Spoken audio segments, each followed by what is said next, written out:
Position to Kevin Harvick and gets the lead. Kevin Harvick had a chance to win a race today and didn't, and he's angry about it. We've had a pathetic 2 days on pit road because we can't get pit guns that work in our pit stalls. This was a race day where several big names bowed out early. Trouble! One car around and one in the wall. In a crash on lap 178. Hamlin, Keselowski involved, and Almirola, and Jimmy Johnson. Harvick jumped to second with less than 100 laps to go, only to be sent back in the pack due to a penalty on his pit crew.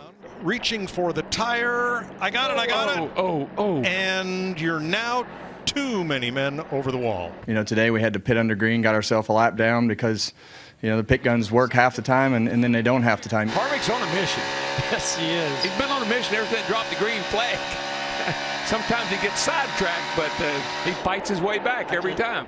But who wound up here in victory lane, popping champagne corks and celebrating in the confetti, would come down to the final restart. Kevin Harvick, Kyle Busch, heads up, both on equal tires. The 18 is the fastest car. Kyle Busch, running 1-2 with Kevin Harvick, rocketed out of the restart. He jumped out there real quick. Certainly was a good last restart that I was able to go into turn one single file by myself and not have Kevin on my outside. But now Busch had 23 laps where he had to hold Harvick off.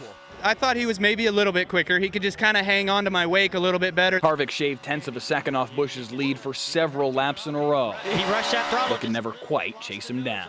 He did a good job of not making any mistakes there at the end and kept his car on the bottom and never gave us an opening. Harvick still left feeling like there was another reason the 4-car didn't win today. I feel bad for the guys on pit road because they get handed, you know, just absolutely inconsistent pieces of equipment, and today it wound up costing us a race. But that mattered little to Kyle Busch's son Brexton, who was all too happy to celebrate in victory lane. Well, all he ever wants to do is win. I imagine where that comes from, you know. So he's all about wanting to make sure I get to victory lane and we get to go celebrate and play with confetti, and he just wants to be thrown up high, really high in the air.